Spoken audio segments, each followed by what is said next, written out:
Hoy deseo proseguir con el tema de la bendición que está preparada para esta generación y para ello vamos a ir juntos al libro de Génesis capítulo 42, versículos 25 al 28, donde leemos lo siguiente.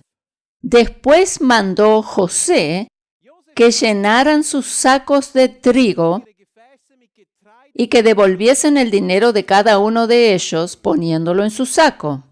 Imagínate esto. Tú vas de compras, compras bastante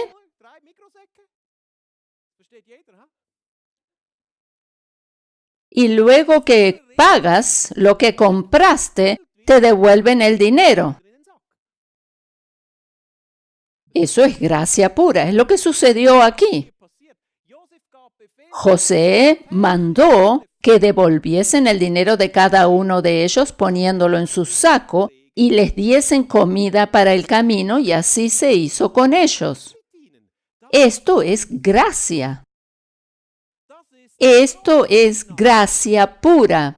Se compra algo, se tiene lo que se compró y todavía se recibe el dinero de vuelta. Tú compras algo y tú recibes el dinero que pagaste. Imagínate esto. Yo estoy seguro que van a venir tiempos así para nosotros, si bien el dinero no tiene por qué provenir de la misma fuente, o sea que nos devuelven literalmente el importe de lo que acabamos de pagar, pero la sustitución va a provenir de nuestro José o hermano mayor, quien es Jesucristo, y el nombre José significa incremento o añadidura. Si seguimos leyendo este pasaje, nos vamos a dar cuenta que hay personas que no pueden aceptar la gracia de Dios de balde. Aquí José les está regalando todo a aquellos mismos hermanos quienes le habían engañado y vendido como esclavo, aquellos que le habían hecho mal. Sin embargo, José, en lugar de devolverles el mal que le habían hecho, les da los alimentos que necesitan totalmente gratis y les devuelve el importe del dinero que pagaron por ellos. Ellos no se merecían esta gracia, pero se encontraban en la presencia de José. Y esto era más que suficiente para recibir ese favor. Siempre que nos encontremos en la presencia de nuestro hermano mayor, Jesucristo, estamos del lado de los justos, no porque lo hayamos merecido, sino porque Él es justo. Así lo expresa el versículo de Mateo 6:33. Porque en su presencia, en su justicia, o dice este versículo, si buscamos el reino de Dios y su justicia, todas las cosas que necesitamos nos van a ser añadidas. Tú no lo puedes merecer, este es un favor que no se merece. De hecho, entonces dejaría de ser favor. Nunca nos podemos merecer esa justificación, ese favor, sino que nos es añadido. A diario escuchamos testimonios del favor inmerecido de nuestro Señor. A veces recibimos correos electrónicos donde nos cuentan de estos testimonios. Y cada testimonio atestigua justamente ese favor inmerecido aún en los pequeños detalles. Por ejemplo, aquí la hermana ayer tenía que volar a América y le tocó de favor un pasaje en la primera clase. Imagínate, ella va habiendo pagado el precio común y sin embargo le toca la primera clase. Ella pagó muy poco, pero la ubicaron en la primera clase.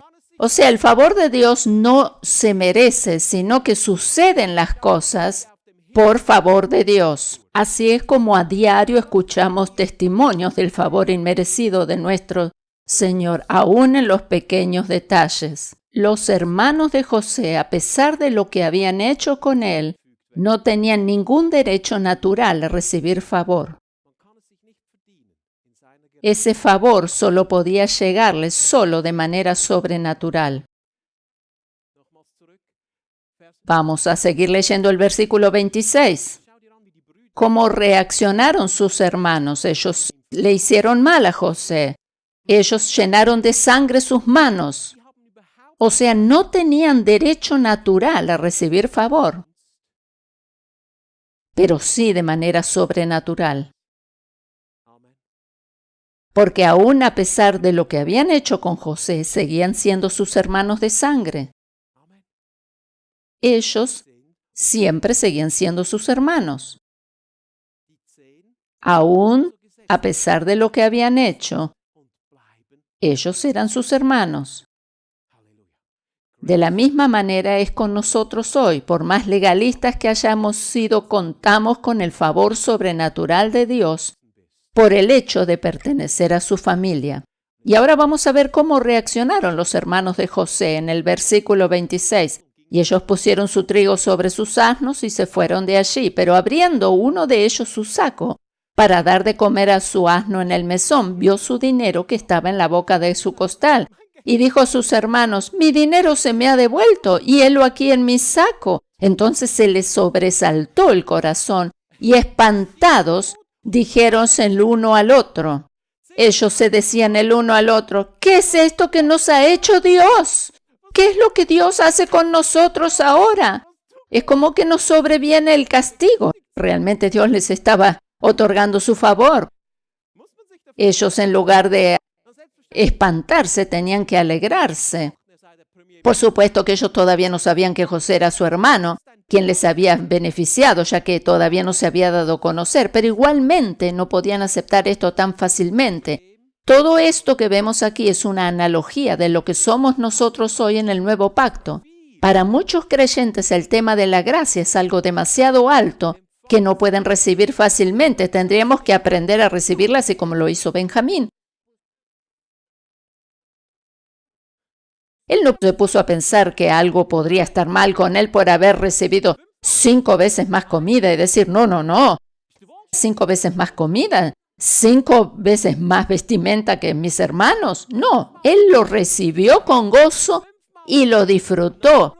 Él recibió 5 veces más comida y 5 veces más vestimenta. Él lo recibió simplemente.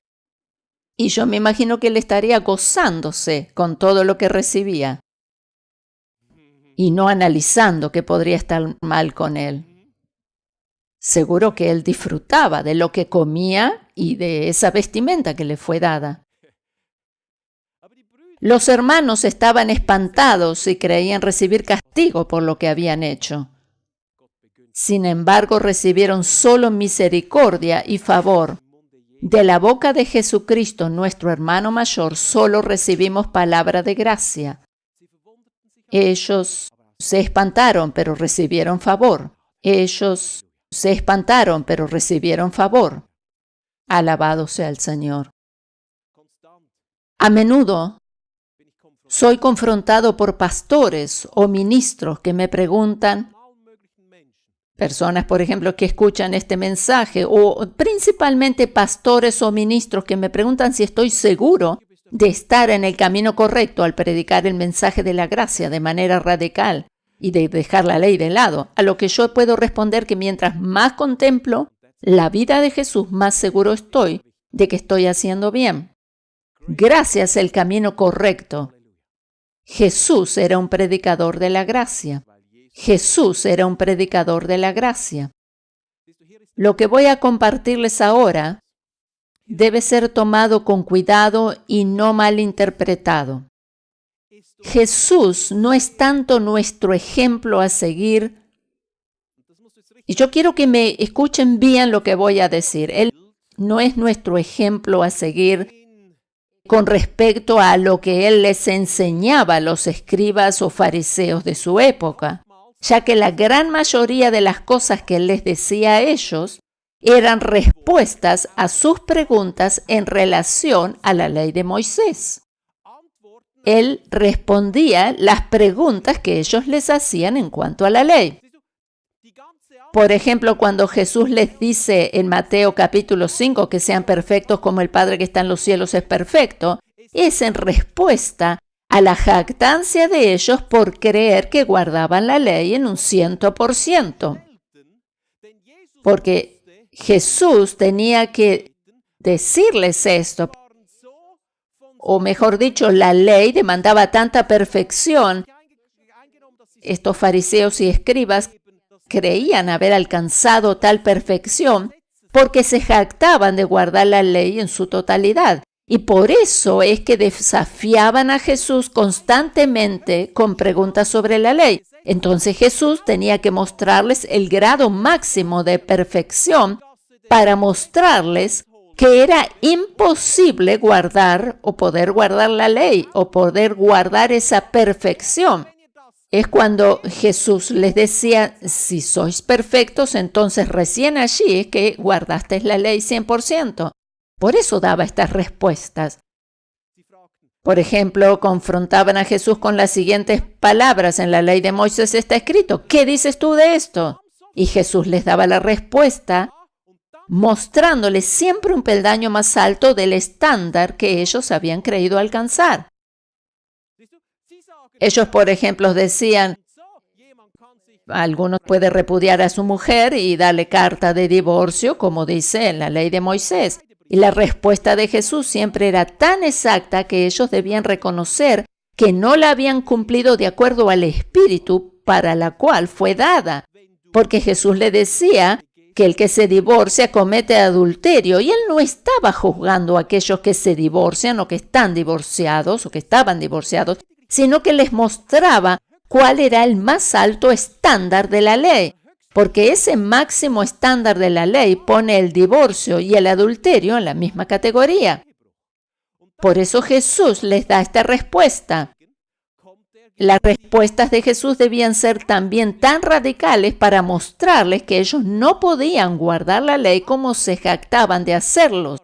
En otras palabras, les estaba diciendo que para poder alcanzar el estándar máximo de la perfección divina, era necesario que se apropiaran de la gracia que Dios mismo había puesto a su disposición, en vez de confiar en sus propias fuerzas y en su autosuficiencia.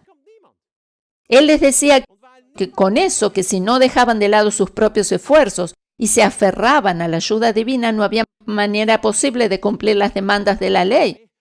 De otra manera, les decía que solo por medio de él era posible alcanzar el camino al Padre. Jesús no decía eso sobre el divorcio para que hagamos una doctrina de ello. Bajo el nuevo pacto de la gracia, el divorcio no está al mismo nivel que el adulterio, pero así era bajo la ley. Bajo el nuevo pacto de la gracia, no se extiende su misericordia en cualquier situación en que nos encontremos. El mejor camino para solucionar un problema matrimonial es el perdón. Primero el perdón, pero si de alguna manera no se encuentra una solución y por las causas que sean se llega al divorcio, Dios no nos condena por ello. Cuando la Biblia aborda el tema del divorcio y nuevo matrimonio, no se está refiriendo a lo que sucedió en el pasado, sino que por el contrario, no mira hacia atrás, sino que, como dije primero, si hay un problema matrimonial, se trata de ayudarlos con conserjería y que se pidan perdón, pero la Biblia no se refiere siempre a lo que sucedió en el pasado, sino que por el contrario nos muestra el camino hacia adelante, como para que esto nos llegue a suceder. Pero si así todo alguien se encuentra en esa condición, no necesita padecer bajo condenación y culpa porque tiene la gracia de Dios a su disposición. Por esta razón, no son tanto las respuestas de Jesús a las preguntas de los religiosos las que debemos tomar como ejemplo, sino a su misma persona. Jesús enseñaba cosas en relación al nuevo pacto de la gracia que habría de venir, pero respondía a los religiosos desde la perspectiva de la ley. Muchos creyentes toman esas respuestas como si fueran doctrina del nuevo pacto, y por esa causa hay muchos que catalogan al divorcio, por ejemplo, como pecado que lleva a la muerte. Y dicen que un matrimonio cristiano no se puede divorciar de ninguna manera, pues se comete el pecado contra el Espíritu Santo, etcétera, etcétera. Para nosotros, la persona de Jesús, bajo el nuevo pacto, la persona de Jesús es el ejemplo a seguir y no tanto todas las palabras que él dijo. Debemos distinguir claramente la diferencia entre las respuestas que les daba a los religiosos sobre el tema de la ley y lo que se refiere al nuevo pacto. Debemos establecer la diferencia entre lo que él les decía a los religiosos y lo que decía con respecto a su inminente muerte en la cruz y el efecto que esto produciría en nosotros. Por ejemplo, en Lucas 4, 18 y 19. Allí está bien claro que es el resumen mismo del Evangelio. Libertar a los cautivos, a los quebrantados de corazón, predicar el año agradable del Señor. Todo esto es justamente un resumen mismo del Evangelio. Todo lo que fue dicho sobre Jesús por el profeta Isaías muchos años antes de su venida al mundo, es confirmado por él mismo cuando lo lee en el templo y aún sigue siendo hasta el día de hoy. Por eso no podemos hacer una doctrina de lo que él les contestaba a los religiosos. Por eso siempre debemos tener en cuenta las palabras que él decía, en qué contexto están dichas. ¿Eran sus palabras una demostración del perfecto estándar de la ley para hacerles ver que ellos no la podían cumplir y que necesitaban un Salvador? ¿O se referían sus palabras al nuevo pacto que él había venido a establecer? Al nuevo pacto que él había venido a establecer. ¿De acuerdo? Es la persona de Jesús nuestro ejemplo perfecto. En el pasaje de Lucas 4 vemos el corazón de Jesús, su misma persona. En Lucas capítulo 4 vemos el interior de sí mismo. Su deseo es traer liberación a los seres humanos por medio de la proclamación del año agradable del Señor, o sea, la predicación del mensaje de la gracia. Alabado sea el Señor. Nuestro máximo ejemplo a imitar es lo que Jesús hacía como persona. Predicaba, enseñaba y sanaba. Sin embargo, cuando hablaba con los religiosos, se refería a la ley, la cual él cumplió en un 100%. Gracias, Jesús. Vamos a ponernos de pie. Gracias, Jesús. Benjamín recibió una quíntuple bendición por parte de José, su hermano mayor. Nuestro hermano mayor es Jesucristo y Él también nos bendice. Sus otros hermanos no podían aceptar los favores tan fácilmente como Benjamín. De la misma manera es hoy en día, recibimos los favores de parte de nuestro hermano mayor, quien nos quiere coronar con favores. Mi consejo es que seamos como Benjamín, que estemos abiertos a aceptar esos favores y que no hagamos como el resto de sus hermanos, que eran hijos de Lea, la cual representa la ley. No seamos descendientes de la ley, sino de la gracia, como lo era Benjamín, quien era hijo de Raquel, la cual representa la gracia. Benjamín y José eran hijos de la misma madre. No quisiera terminar este mensaje sin antes hacer una invitación para aceptar a Cristo. No es importante si tú escuchas este mensaje por primera vez o hace algunos años o muchos años que estás en el camino del Señor. Pero si hoy te das cuenta que necesitas a Cristo y deseas tener esa bendición de Benjamín de la cual hablé, te invito a hacer conmigo una sencilla oración. Si tú deseas ser un Benjamín y recibir esta bendición, voy a orar por ti. Si tú no aceptaste a Cristo como tu Salvador personal, tú le necesitas hoy. Porque no puedes obtener la vida eterna por medio de tus obras. Hay un solo camino al Padre y es por medio de Jesucristo. En el lugar donde te encuentres ahora, sea aquí en este auditorio o que estés escuchando este mensaje por medio de Internet en algún lugar de Europa o de Latinoamérica tal vez, o de cualquier otro lugar del mundo, te invito a repetir conmigo estas palabras. A todos los que están aquí presentes, Te invito a que levantes tu mano como señal. Por eso digo a cualquiera que esté escuchando este mensaje en otro lugar, repite conmigo esta oración. Padre Celestial, te agradezco que nos das esta oportunidad. Señor Jesús, tú eres nuestro Señor y Salvador. Tú eres nuestro único Salvador. Nosotros no nos podemos salvar a nosotros mismos. No podemos salvarnos por medio de guardar los mandamientos, sino solo por la fe en ti obtenemos salvación eterna. Gracias, Señor, por todos aquellos que hacen suya esta invitación, los cuales irán creciendo más y más en el conocimiento de lo que significa pertenecer a la generación de Benjamín. La bendición de Benjamín se hará manifiesta en ellos porque han reconocido al hermano mayor, quien es Jesucristo, el cual está lleno de gracia y de bondad. Esta bendición se hará más y más visible, dado a que ponen a Jesucristo en el centro de sus vidas. Oh Padre, te pido que todos aquellos puedan gozar de la tranquilidad y el sosiego de saber que no tienen que hacer nada para merecer tus bendiciones, sino que tú otorgas esas bendiciones por añadidura. Te ruego, Padre, que tu paz y el reposo de Cristo reinen en sus corazones. La paz de Dios esté con vosotros desde ahora en adelante. La paz de Dios sea contigo. En el nombre de Jesús. Amén. Para todos aquellos que ya son creyentes, les invito a hacer esta confesión de fe conmigo. Padre amado, te agradezco por Jesucristo, mi hermano mayor, quien me ha favorecido. Él es el hombre perfecto. Él es el hombre perfecto. Y Él se mantuvo siempre haciendo tu perfecta voluntad.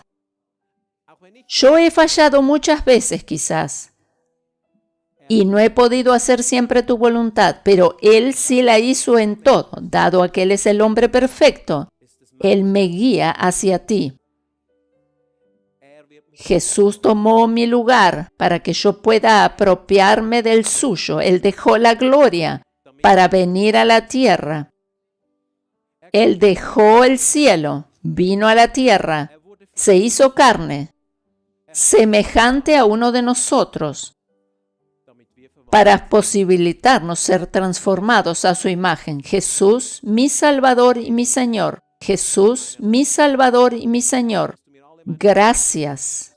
Gracias porque has perdonado todos mis pecados, pasados, presentes y futuros. Hasta el final de mis días has perdonado toda mi culpa. Gracias, Jesús. Gracias, Jesús. Aleluya.